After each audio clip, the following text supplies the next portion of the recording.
I used to have to travel a lot for work. I was doing construction and I'd have to fly to a different state every other week, and there was 4 guys on a crew, and we would all meet up and we would all go to this location and we would work on the project that needed to be done.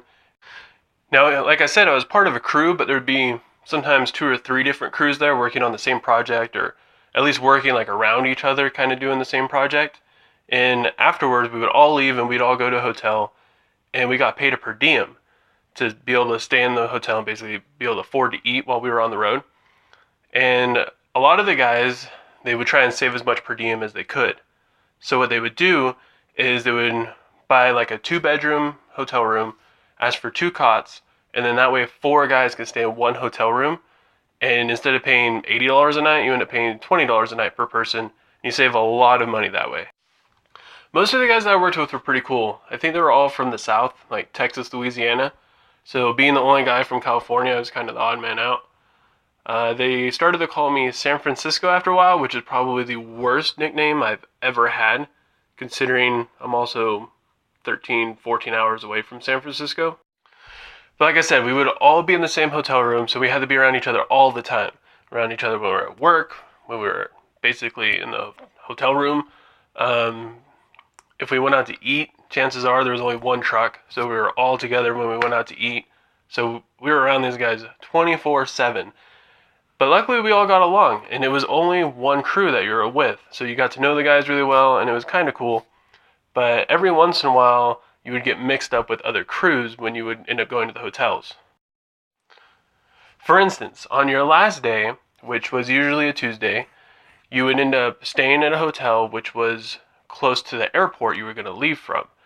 And a lot of the guys that would get together were people that were leaving from that same airport, leaving at the same time, or taking the same plane at least.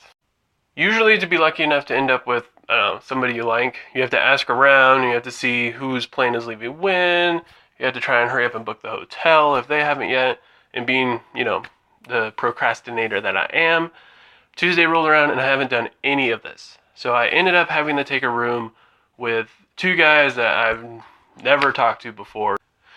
And like I said, usually, there's only 2 beds in a hotel room, so you have to call the desk and you have to ask them for a cot. And one of the guys, we'll call him Steve, decided that he would volunteer and be the guy who would have to sleep in the cot. And Steve called them basically as soon as we got to the hotel and as soon as we got to the room. He called them up and he's like, "Hey guys, I need a cot." It was probably like maybe 7:30, 8:30 at night. And probably about 10:30 started pushing around, and we still didn't have anything.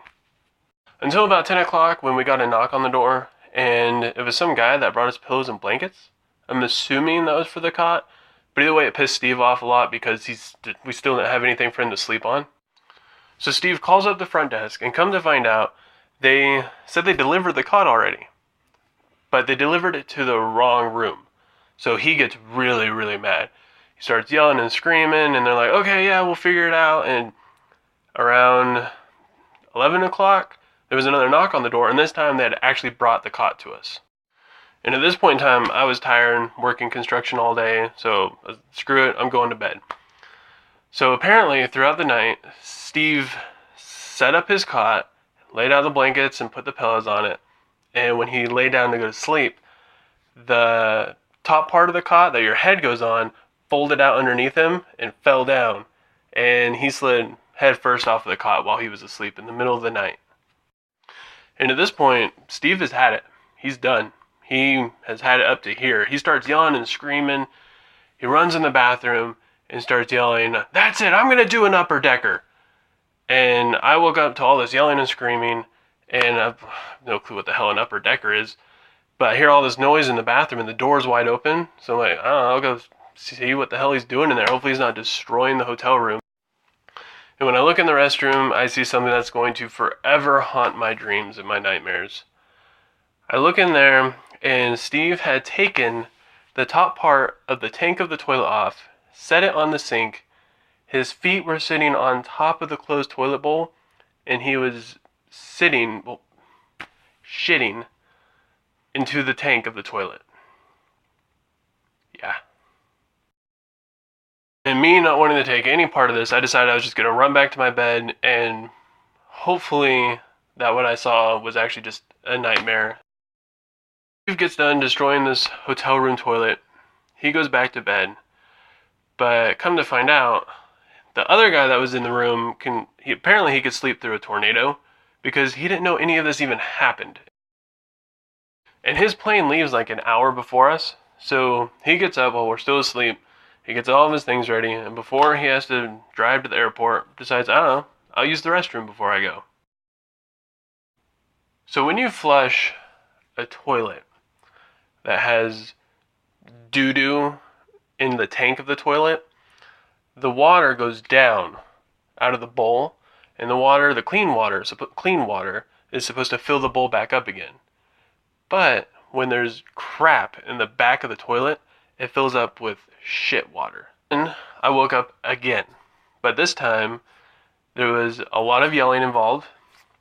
Now there was also a unusable toilet, and Steve laughing harder than I've ever seen another human being laugh in my life. I was next to leave, thank God, because I would not be able to handle the checkout after that.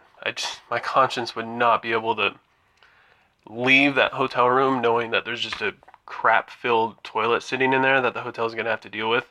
Steve was the last one to leave, so if they caught anyone, it was probably gonna be the person who did it.